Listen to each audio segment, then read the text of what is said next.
ትንቢተ ኢሳይያስ ምዕራፍ 33 አንተ ሳትጠፋ የምታጠፋ በአንተም ላይ ወንጀል ሳይደረግ ወንጀል የምታደርግ ወዮልህ! ማጥፋትን በተውህ ጊዜ ትጠፋለህ፣ መወንጀልንም በተውህ ጊዜ ይወነጅሉሃል። አቤቱ ማረን፣ አንተን ተማምነናል። ጥዋት ጥዋት ክንድ በመከራም ጊዜ ማዳን ሁነን። ከፍጅት ድምፅ ወገኖች ሸሹ፣ በመነሣትህም አሕዛብ ተበተኑ። አንበጣ እንደሚሰበሰብ ምርኮአችሁ ትሰበሰባለች፣ ኩብኩባም እንደሚዘልል ሰዎች ይዘልሉበታል። እግዚአብሔር በአርያም ተቀምጦአልና ከፍ ከፍ አለ፣ ጽዮንን በፍርድና በጽድቅ ሞላት። የዘመንህም ጸጥታ የመድኃኒት ብዛት ጥበብና እውቀት ይሆናል። እግዚአብሔርን መፍራት መዝገቡ ነው። እነሆ ኃይለኞቻቸው በሜዳ ይጮኻሉ፣ የሰላም መልእክተኞች መራራ ልቅሶ ያለቅሳሉ። መንገዶች ባድማ ሆኑ፣ ተላላፊም ቀረ። እርሱም ቃል ኪዳንን አፈረሰ፣ ከተሞችንም ናቀ፣ ሰውንም አልተመለከተም። ምድሪቱ አለቀሰች ከሳችም፣ ሊባኖስ አፈረ ጠወለገም። ሳሮን እንደ ምድረ በዳ ሆነ፣ ባሳንና ቀርሜሎስ ቅጠላቸውን አረገፉ።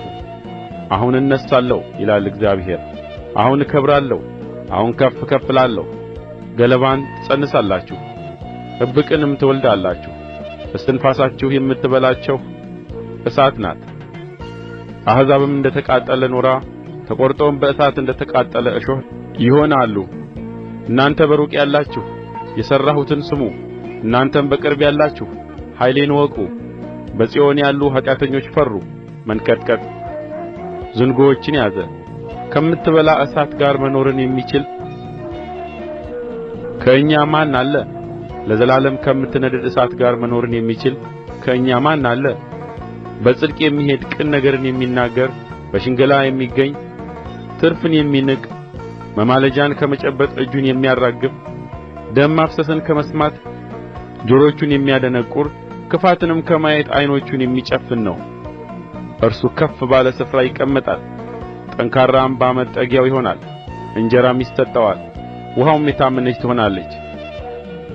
ዓይኖችህ ንጉሥን በውበቱ ያዩታል፣ እነርሱም በሩቅ ያለች ምድርን ያዩአታል።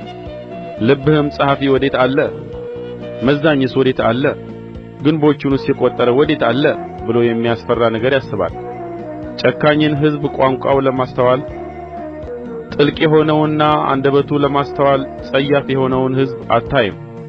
የበዓላችንን ከተማ ጽዮንን ተመልከት። ዓይኖችህ የሰላም ማደሪያ ካስማውም ለዘላለም የማይነቀል አውታሩም ሁሉ የማይበጠስ የማይወገድ ድንኳን የሆነውን ኢየሩሳሌምን ያያሉ።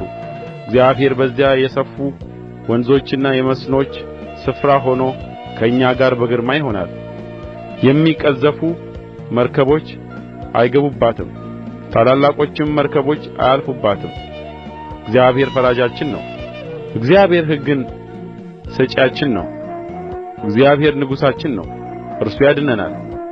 ገመዶችህ ላልተዋል፣ ደቀላቸውንም አላጸኑም፣ ሸራውንም መዘርጋት አልቻሉም። በዚያ ጊዜ የብዙ ምርኮ ብዝበዛ ተከፈለ፣ አንካሶች እንኳ ብዝበዛውን በዘበዙ። በዚያም የሚቀመጥ ታምሜአለሁ አይልም፣ በእርስዋም ለሚቀመጡ ሰዎች በደላቸው ይቅር ይባልላቸዋል።